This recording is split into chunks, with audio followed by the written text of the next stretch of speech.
Hey, YouTube, and hello, Instagram. Welcome to another episode of Built Through Broadcast with the Emerald Green Collective. I am Coach Shanta, and with me is Coach Latoya.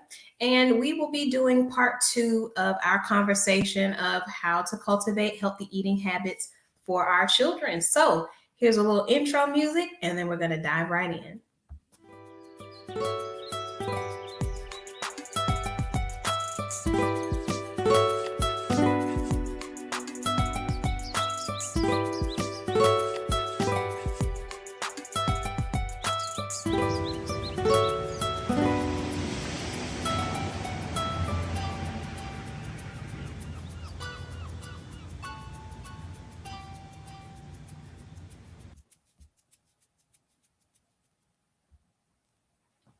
All right. So let's dive right in. We talked a little bit last week, a lot, about how to cultivate healthy eating habits for our children. And I shared some of my tips and insights about ways that I have and plan to bring healthy eating habits into my son's life. And today we have our resident raw vegan Coach Latoya, who is going to share some tips and insights from her perspective on cultivating healthy eating habits. So I know that you have been raw vegan since before your daughter was born. So what has that process been like with food for her?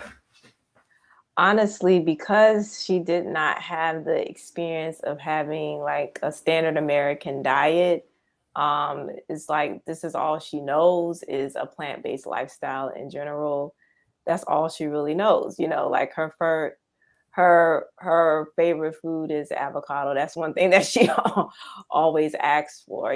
So when I like the idea of something that's would be considered super sweet or too much of it would be not good. It's like having like a dry mango, dry fruit, like too much of that can be not a good thing, or having like almond butter, too much of that can be not so that's the furthest it goes. She doesn't eat candy, or I don't feed her that. I may create some sweet treats, and sometimes she likes the sweet treats, sometimes not so much. I think it depends on what her preference is.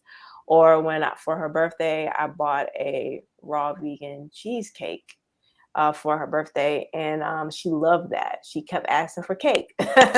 So, but I also bought a tart, like a raspberry raw vegan tart. She didn't like that though. So it's just like, and I think partially because of the raspberries, like the little Mhm. pieces in them. I don't think she's a fan of that right now. So it's just this has been her life, and I was eating plant-based before she was even thought of, and then I went raw before she was even thought of. So it's just been a continuum of the journey. And I know that as she gets older and as she's exposed to different environments, she's going to be curious or maybe want to try something out. And that is something that I do have to be prepared for, and just like what limit, how far to go with that, because you don't want your child to have reaction to something. So Right. it's just it's keeping that in mind, making sure that she has the ability to make a choice as she gets older, but at the same time hoping that she remembers, she is able to recognize, well, when I eat this, I feel this way. And I think she naturally has that to a degree. I feel like all children has that. It's just that what you're introduced to. And I find that I just recall just a situation that when something is too processed for her, or you could tell it's something that seems to be added to it, she don't really resonate towards it. That's something I do notice. I just remember specifically buying like dried fruit from like a nice place that does like nice fruit baskets and stuff, and I was expecting their dried fruit to be nice too. So it was, but some of them had added sugar to it. And I remember her picking up and trying it, and she didn't want it. So it's just interesting seeing how her palate is different. So even though she may gravitate towards something, she may take a few bites, but then she may be like, I don't want that. So That's that's pretty beautiful. much it. Mm-hmm. Now, we talk a lot about food and food as medicine, and we talk about just the enlightened feeling that you have when you're eating a certain diet. Do you notice or feel that because of your commitment to eating a raw plant-based diet throughout, your pregnancy and, throughout her childhood thus far, that you've been able to kind of, I don't want to say keep her spirit pure, but help her to just really stay tuned into her body and tuned into the frequency of who she is? Oh yeah, I think it definitely has a contribution. Like me, I to be quite transparent, I really don't talk about this, but I had a reading done by someone who's very powerful, and they told me that I was meant to eat plant-based in this lifetime, based upon different things, and also based upon like my family lineage. And I felt like I was in alignment to that. So in a lot of ways, bringing my daughter into this, me, taking care of my body and bringing her, and her father bringing her into this world, you know clean, like really on some eating like a green baby, literally. I it's I know that was powerful for both of our bloodlines, her father and my bloodline. Just bringing a child into the world in that way, definitely is major. And I just see, and partially it may have to do other factors, but I do find that she is way more free spirited than I was, way more bold, way more just in tune, way more in her body, and it's just like amazing, how she just embodies her true self, at her age. Now she's still young, so it's not like she's past 7, because after 7 it's kind of a shift happens slowly but surely. But she's still at that age where she's still, bold and just will do whatever. But I do find that, you know, eating plant-based, I do feel like helps children be calmer also. And like you say, more in tune, just more in tune with their body, and their palate is different. I do know that to be true, is just even speaking to other people who have children that even may have had animal products. They still may have like a pretty broad palate, not just a standard American diet, and they can tell the difference between eating certain foods. And they may have the impact, they know the impact of, well, I eat this, my stomach feels this way, or if I eat that, then it feels that way. But I definitely know that me bringing a child into this world plant-based definitely did something for my bloodline. Absolutely. I got confirmation in that reading, and it's a powerful thing. And sometimes, I question, am I doing it? Because, it can, I know in the beginning of my journey, especially the first few years, people are probably like, is she out of her mind? Or, are you really doing this because you want to do it? Or are you doing it just, in the name of health, trying to prove a point? But I think going through a pregnancy really, made people look at me differently, because not only that I bring her into the world and she is healthy, but she was a pretty nice size, for her to be tiny, for her to be a petite child, a petite baby. She was nice, little chunky little breastfed baby, like for her size, she was, she was solid. And when people would pick her up, they'll be like, she's heavier than I thought she was going to be. They're like, she's kind of heavy. Like, for her size, they was anticipating her to be much lighter, so it just goes to show just the pregnancy alone, that really impacts, no, even prior conception, what you're eating.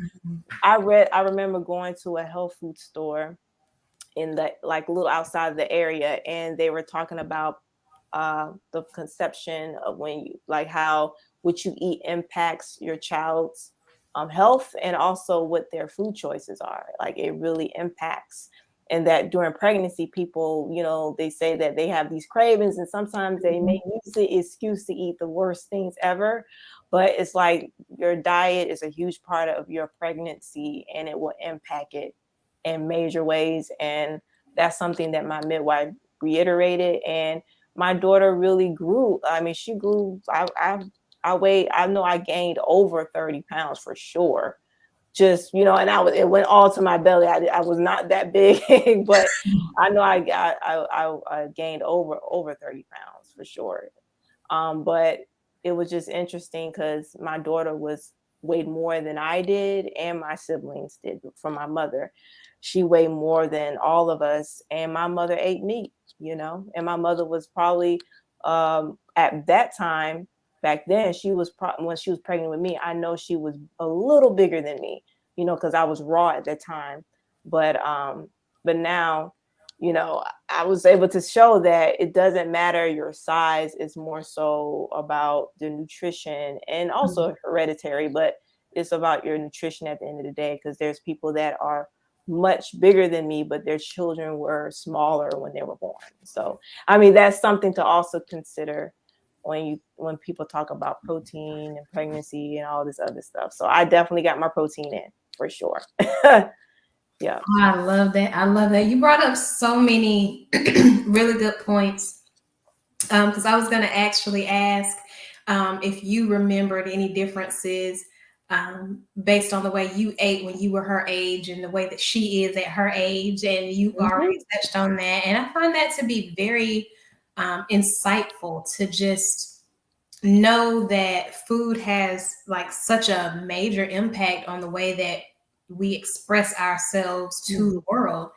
Another really great point is just the whole concept and idea of the raw diet, and not including like processed foods and things in that, is that you avoid the fillers and the dyes and the all those different things that cause the attention deficit disorders and hyperactivity and the diabetes at really young ages and all kinds of things like that. So it gives you the opportunity to really set a foundation for health.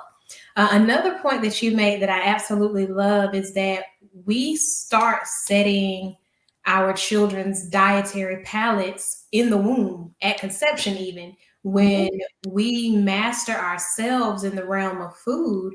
We're not ruled by our desires, and our gut bacteria is healthy. So it's not recommending things to us that we don't need to have. So when we go into the space of conception and trying to get pregnant, it puts a different spin on things. And then throughout the pregnancy, because you've eliminated those food habits and things that didn't serve you, it allowed you to focus on getting what you need to make sure that you have a healthy full-term pregnancy. And I love, love, love that you found a midwife that was so supportive and knowledgeable about raw diet, and was able to give you, tips and insights to make sure that you stayed healthy throughout your pregnancy.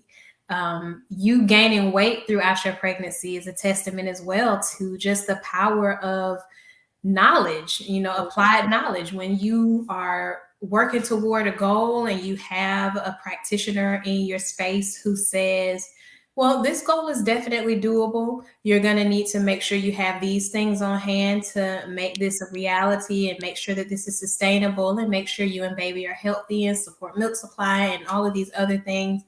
Because when you don't have a supportive practitioner and you don't have someone who is knowledgeable about a raw diet, or someone who actually thinks that a raw diet is completely unhealthy and that you can't get all your nutrients from your meals, that puts a different spin on things and it makes it more difficult to stick to what you set out to do. Because especially, and I'll say this, especially if you are still in a space where you're not yet trusting yourself and you're relying on that medical practitioner or medical professional to validate what you know intuitively that you need to do for yourself. So I'm so grateful that you were able to create the green print for a raw vegan pregnancy, and how to keep your children on that path of health and wellness.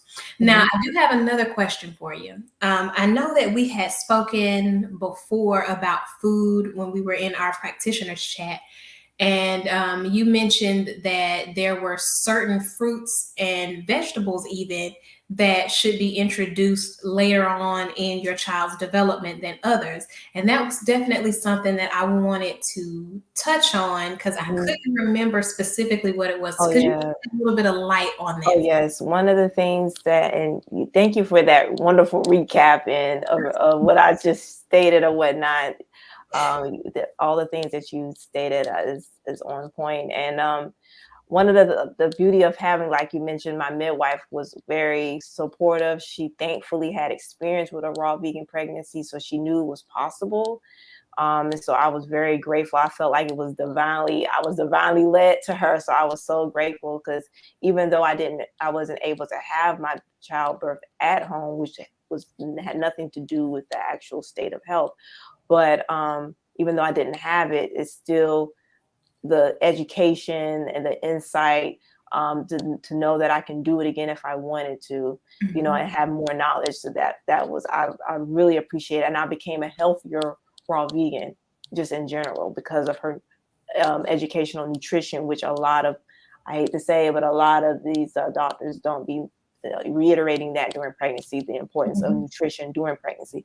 Or if they do say anything, unless you got a good doctor, a lot of them may say just the basics, Yeah. not really go into detail, So for me personally,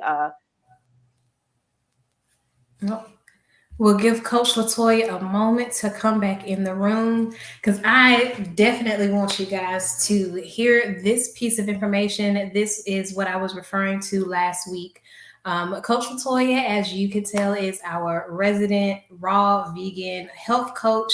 So if you have questions about a raw vegan diet, you're wanting to get started on a raw vegan diet, you're wanting to get information on a raw vegan pregnancy, then you definitely want to tune in to Coach okay. Latoya. So I don't know what just happened. Oh my goodness. I'm like, what? I was just talking and it just went. I don't know what happened. But back to what I was saying was that my midwife, she from the very beginning was always striving to prepare me for breastfeeding because that was a big thing for her too.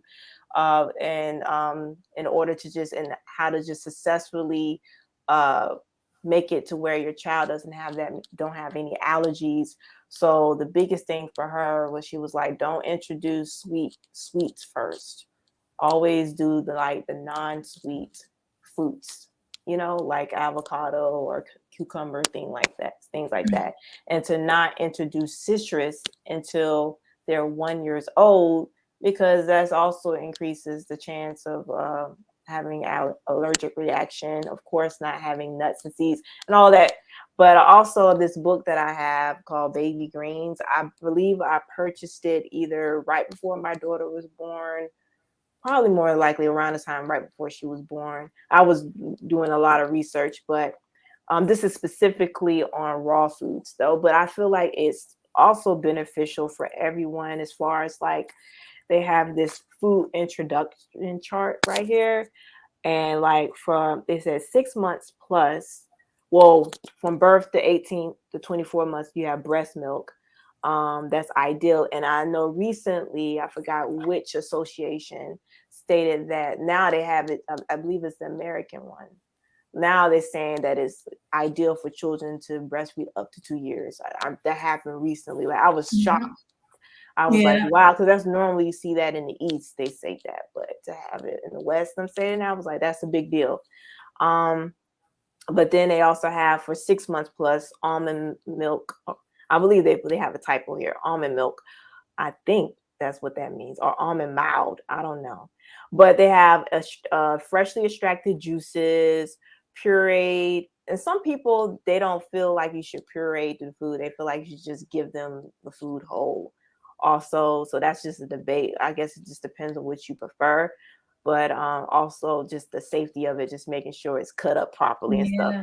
Then they said dried fruit you can also introduce. I'm surprised. It says, but soak it and then puree it with. And then at 8 months plus, they have raw vegetables, soups, purees, pureed steamed veggies, seed milks, tahini, uh, and honestly, to be quite frank, but like stuff like the 14 to 18 months, like the more dense stuff, they have the dehydrated or baked breads, pasta, family meals.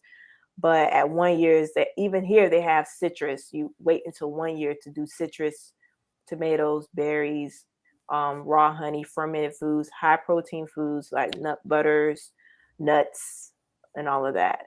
But it was interesting because like from my daughter's birth to till she was 1 years old, she was mainly on breast milk.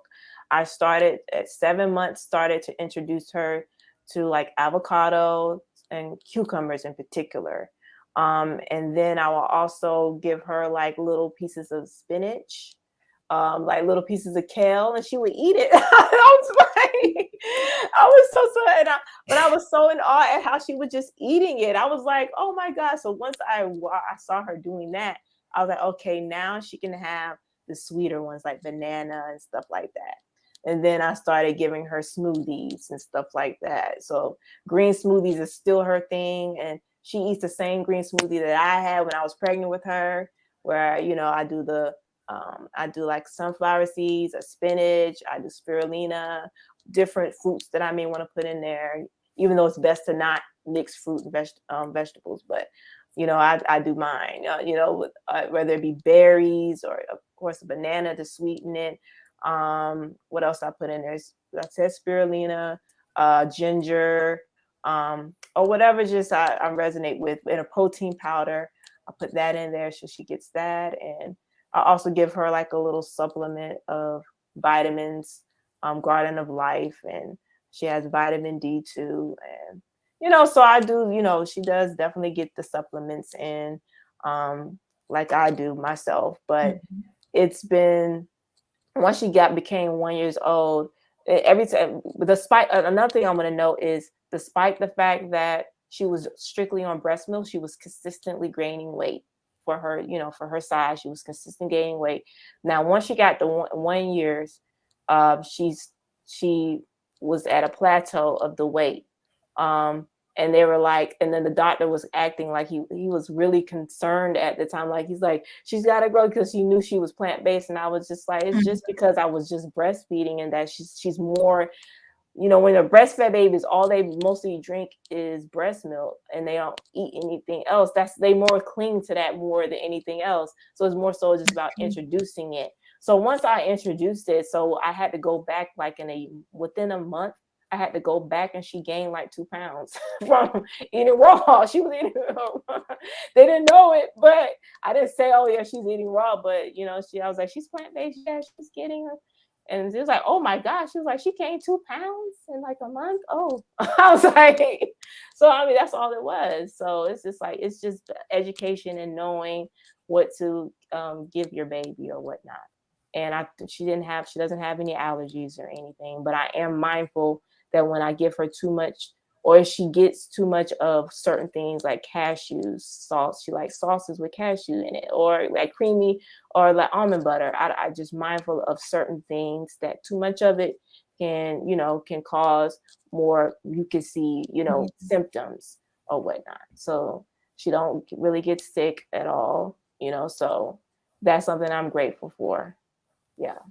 That's awesome. And another really great point that you brought up that I actually didn't even think to ask you about, because I know that when I made the decision to go plant based and not vaccinate my son anymore, it definitely was like a at the pediatrician. Like, there was this big pause, like my son was just going to be unhealthy from henceforth. And that was such a weird experience to have. And I know that for a lot of people, raising a child comes with its own stressors. And then to add on top of that, being plant based in a society that doesn't necessarily respect plant based living and have that type of knowledge about plant based diets to say to everyone, okay, this is a trusted source that you can go to for all of your plant based diet needs and so on and so forth. it can be intimidating for some people to make the decision to go plant based and then go plant based with their children. Right. So, how did you, in those situations where you were dealing with health practitioners that did not have a positive view of the raw or plant based diet, how did you advocate for yourself and your child in those situations? I pretty much I just let the results speak for itself. Like I really didn't say much, I was just like, oh, okay, but I knew I was like, there's no way. I was like, I know that. I mean, I've been able to gain my weight back and stuff. So I was like, there's no way. And she's been consistently gaining weight. It was just more so now she's a little older, so she needs to actually get some food, Mm. like some solid foods in, and not just the breast milk because she hit 1 year old. But so that's pretty much what I did. I just let the results show for itself that she's still okay and still, good, is still growing, gaining weight, and that's really pretty much what it's been thus far. Just they just have to see it for themselves, So it's just really also having a certain type of mindset, just knowing and what you've seen other people do, and just seeing my own experience that it's possible, and to not get caught up in the thoughts of others or whatnot. And that Mhm. when she gets to that age where she may want to try other things, then we can talk about it within reason. I don't know if I'm gonna like wild out and eat some craziness, but like something just that really just have her. Because I mean, I remember yesterday I was somebody was having a conversation. I was particularly in Walgreens, and somebody was having a conversation, and I overheard it because they were talking loud. But they were talking about how this house, their grandchild was constipated for like they were constipated for like 2 weeks. Ooh. And I was just like, oh my God. I so wanted to say something. I'm like, you know what? I'm gonna let they talking to the pharmacist or whatever. So I was just like, oh my goodness. But I was just like, oh my goodness. I'm like, poor child, like 2 weeks of not being regular is like that's horrible. I can only imagine. And I'm just like, and they're like just thinking about different medications to give, and Yeah. not really like it's like, yes, one thing I did hear was they need some more hydration, more, you know, yeah, that's but it's like, what is the baby eating? What is the child Right. eating, in order for them to not poop for 2 weeks? I was just like, oh That's insane. man. Like, because when you think about babies, they eat, sleep, and poop. That's been like the adage since time immemorial. That's what babies do. So if you have a young child that's not moving their bowels, Yeah. then you have to look at the diet. And I'm glad that you had that experience because it's very rare for medical practitioners to think about diet as a means to heal or a means to harm a person. And it is extremely important to think about things along those lines. Hydration is extremely important, and I'm grateful that that was mentioned, of Mhm. course. But to really, be able to help someone, it would have been really beneficial for the pharmacist to have been kind of like Bobby Price that wrote Vegetation of Medication and Mhm. been like, well, how much fruit is the child eating? How many vegetables is this child eating? Do you give them green drinks and smoothies? Right. How about coconut water? Like Mhm.